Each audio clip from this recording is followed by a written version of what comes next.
I'm going to speak about accelerate innovation. And before I start, I'm going to give a little bit of background about myself. So I'm from Spain and went to the United States 11 years ago to San Francisco. And I started working for a company called Torii Labs. It was an innovation consultancy, mostly made by designers. And I was one of the very first engineers, and I worked there alongside other people to build startups from zero. A few of them went to different series, and one of them actually became a unicorn, which is very, very excited. After that, Google acquired us in 2013. As part of this acquisition, I was the only engineer, and that was very exciting times because we were part of this transformation of front-end UX and UI at Google. I was part of the team in material design, building the first 2 versions. And I also was part of the transformation of this new front-end UX and UI in Google Search and Maps. Most recently, in the last 4 years, I started Torii Studio, which is a front-end consultancy that helps companies build products better and faster. And the idea is to create systems and processes that help these companies build quicker at the same time that they are building beautiful products. Anyways, this is pretty much everything. One thing I have to say is in the last 4 years at Torii Studio, 5 of the startups we work with were either acquired, went to Series A or B, and one of them became a unicorn, which is very, very exciting. Anyways, I'm going to start now with innovation.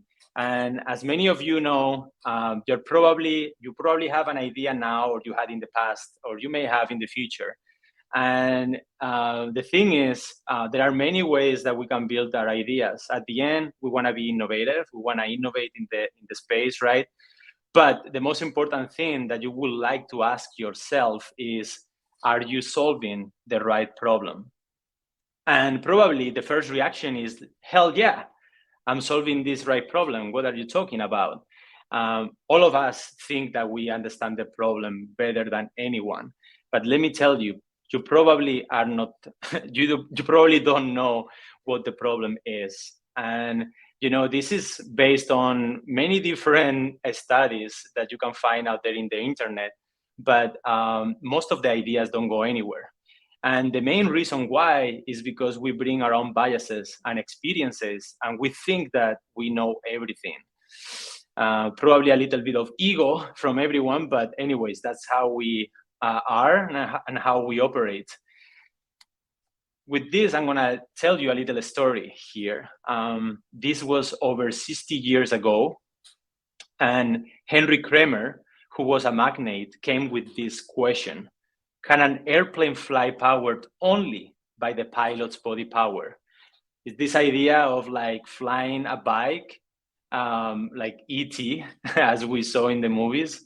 It seemed very crazy then. For me, it even seems crazy now. But the thing is, he offered 100,000 pounds to whoever was able to do it and cross a canal over 2 kilometers. Very interestingly, he offered 100,000 pounds, which now is around $2.5 million, which is a lot of money. So guess what? Big companies like NASA were there. A lot of big companies were there too, and individuals as well. So 10 years passed by and no one has figured that out yet. These companies were spending a lot of money, but not only that, anytime that they wanted to test any of their planes, it took months, even a year, to be built. And most of them broke in the moment. So remember, 10 years, no one has figured that out yet. Probably they were like running just 10 experiments in 10 years, which is very, very little. So 18 years later, Paul McGrady, as an individual, went to this competition. And he came with this perspective in mind. How can you build a plane that can be rebuilt in hours, not months? That his main goal was to actually find a system that could allow him do this. If he is able to do it, he thought he will be able to find a solution. So in 6 months, he was able to create a system where he could be rebuilding his plane 1, even 3 times every day, so he could validate his ideas and understand the problem better and better. Few months later, he was able to cross the canal and win the prize. He was competing with many different companies like NASA, and as an individual, that was a very huge achievement. He invented this golden ring that he's holding there, and that was the innovation. But before he got to this innovation, he had to understand the problem. This story is called "You Are Solving the Wrong Problem" from the Stanford University of Innovation. This is actually a paper that I will recommend you to take a look and go a little bit deeper. So feel free to use your phone and scan the QR code. It's very interesting, but I think that the main takeaway here is how Paul McGrady was able to innovate, right? And the main reason why he did it was because he was able to make quick iterations. Every day he was able to experiment, whereas others will take months, even a year to do it. So he was with way more advantages than his competitors. So today we're talking about digital products, and you may think this is a different space or a different story, but it's actually very, very similar. Stanford comes with this design thinking process that most of you already know, that starts with empathizing with the user, defining the problem, ideating solutions for the problem, prototyping and testing. And we want to do this again and again and again. We want to iterate. These were the iterations that I was describing before. There is this famous quote from Albert Einstein that said, "No amount of experimentation can ever prove me right. A single experiment can prove me wrong." We are talking about the same topics again and again. Every iteration is an experiment. So we want to experiment. That's the main mindset that we want to have. And as the more iterations we make, the closer we'll be to the final solution. But we need to understand that every iteration is not a solution. We're getting closer to understanding the problem. Here's one of the questions that you need to ask yourself in the life cycle of any product, which is how accurate our assumptions are. So when we are trying to iterate in digital products, we can start with paper, which is the fastest way to get you there. You can start by drawing something quickly and then validate your assumptions. But the quality feedback is not going to be that great.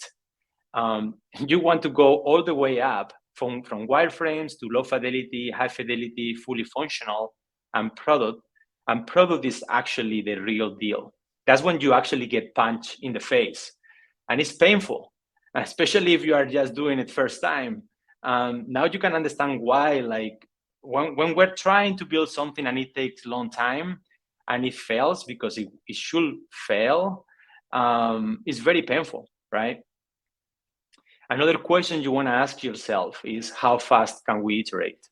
The faster we can get to the product, the better. But that takes the longest.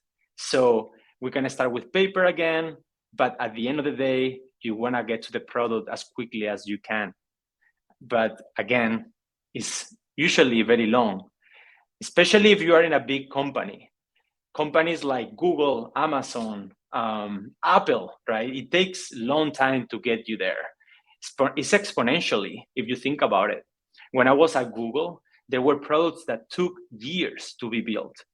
And that's another reason why we can say that Google in the last 10, 15 years, it hasn't innovated much. There were some innovations, I have to say, and I'm proud of some of them, but we haven't got there. Especially big companies have a big problem here. If you look at ChatGPT and Google these days, the main innovator was a very small company in comparison to Google. So now we're talking about the life cycle of any product. So how can we divide the different responsibilities? Nowadays, this is how we see the picture. Developers are owning the product. The rest is owned by the design team. So This happens quite a lot, and I want to challenge this a little bit. If we look at the innovation phase, it looks like this, which development, it looks like we're just 10, 20% there, and design takes almost like the 100% of it. We want to question this with, what if we can have designers and developers being part of this innovation from the very beginning and mixing responsibilities? I think that is very, very important. How can we do it? So what we have to do is to unlearn everything that we learn. We want to apply a kid's mindset. A kid is the fastest learner creature in the world. There is no one faster than him or her. Kids are super, super fast learners, creatures, because, you know, they don't really care. They experiment with everything that they do. They don't bring their own biases. You know, they fail and they don't care. They continue. And what they are actually doing, they're learning everything at the speed of light. If we look at ourselves as adults, we bring our own biases and we become very rigid. So we have to be flexible. We want to apply this kid's mindset. We want to play. We want to have fun during these iteration processes. So how do we start? If we look at today's life cycle of any product, we can look at design systems as a tool to get us there. Design systems, as you may know, can bring consistency to every single product because it looks and feels the same, which is awesome. But I think the most important aspect about design systems is the reusability part, because you can start reusing things in such a way that you don't have to build it. And that brings speed. That allows teams to put together different experiences very, very fast, instead of spending so much time building the perfect components. So if we can reuse those components, at the end of the day, we can iterate as quickly as Paul McGrady. And I think that should be our goal. Another thing to keep in mind is we have free tools that can get us there in no time. HTML5 components are there available for everyone to start using and reusing, and you don't need to pay a dime for it. I mean, the experience looks very ugly when you put together something like this, but at the end of the day, you can start testing your assumptions. You can start testing your ideas with a very simple approach. Craigslist was very innovative on its space by using this approach. I know that today it's a different thing. Users are expecting more from you. Users are more picky in the digital world. So you may want to evolve over time to things like Bootstrap or Material UI, where it looks and feels better, where these components will help you get there way faster. In any ways, I'm gonna also share one very interesting article and very exciting, which was released today by the CTO of Figma, which is making Figma better for developers with Dev Mode. I think this is very, very exciting times, because now Figma is getting on the development space, which means that you can use a Figma tool, which you probably do these days, and then connect with the other side of the picture and connect your tools like Jira, GitHub, even your IDEs to start getting the most out of Figma and the other way around. This is very exciting. I hope you can actually scan it if you haven't seen it yet. It's very interesting. I haven't played with it, I have to say, because this is in beta and it was released today. But from what I read, it has a lot of potential. Another thing I want to share with you is a workshop that I did recently, and it's for free, where you can actually build a design system in a couple of hours. So you can start building these products way faster. This is something that you can do on your own. Again, if you can scan the QR code, you will get the URL, you can save it. One thing I have to say is it requires some technical knowledge. It's a beginner technical knowledge, because you at least need to know how to run your terminal. If you don't, you're gonna have probably a hard time, but try to challenge yourself, try to see how far you can get. And here's something that you probably know because it has happened. This is probably the biggest thing in 2023, and you probably know already. AI is here with us, and they're gonna be, and we're gonna be with them for quite a long time. There are tools like ChatGPT, Midjourney, GitHub Copilot, and this is just the beginning.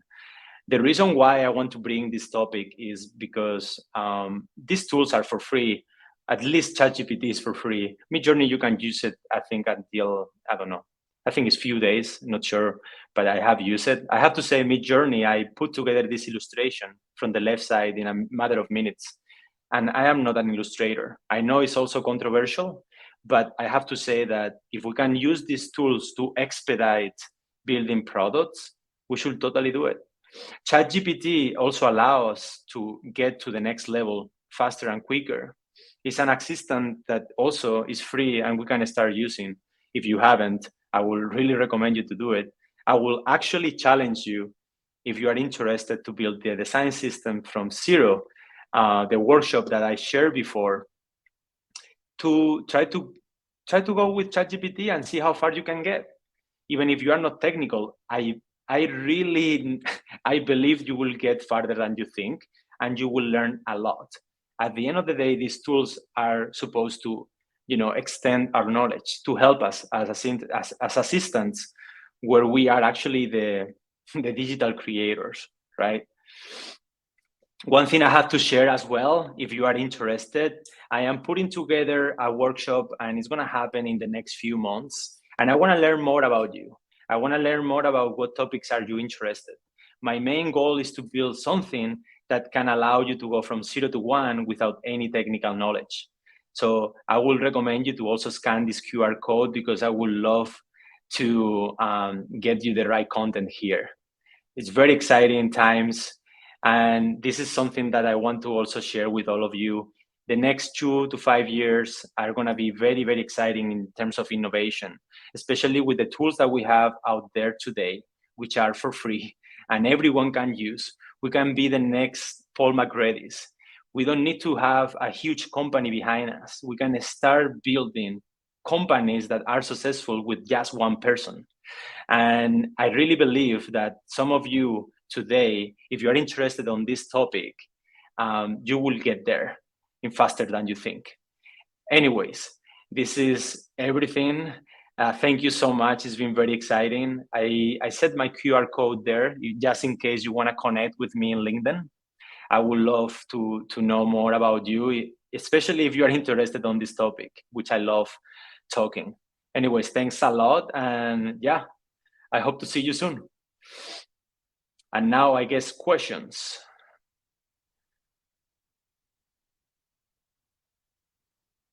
Catherine, I believe you are muted.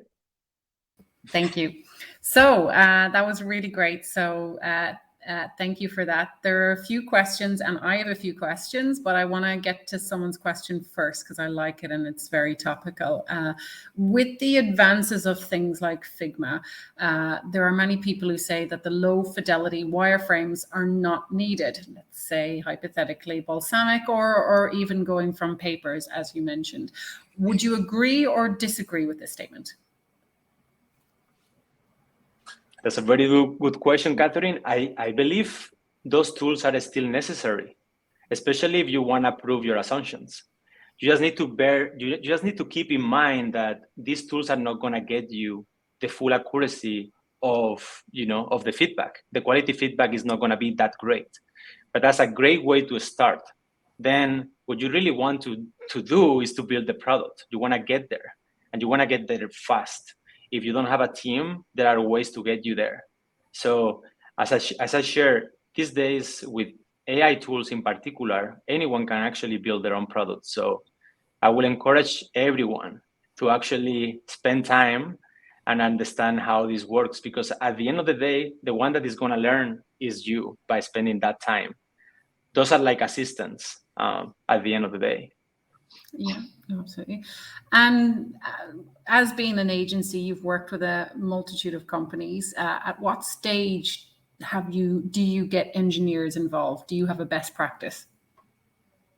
Yeah, I mean, This can be done in many different ways, but what I will say is the most efficient way is to have your engineers involved at the very beginning. When they can be part of the ideation stage, I think like that's the right time where you want to have those engineers involved. Because at the end of the day, the engineers will be able to tell you whether or not something is feasible and also build something quicker if they have the right mentality. So you want to make sure that these engineers have the right mindset as well. We don't want to build things in months or even years. We want to build things as quick as possible. So having the right mindset in the team, having the right culture, I think is very important as well. Yeah, no, absolutely. And you had mentioned in one of your graphs about caveat being on the company size for lifecycle iterations. What large companies and enterprises have you seen iterations at speed done well?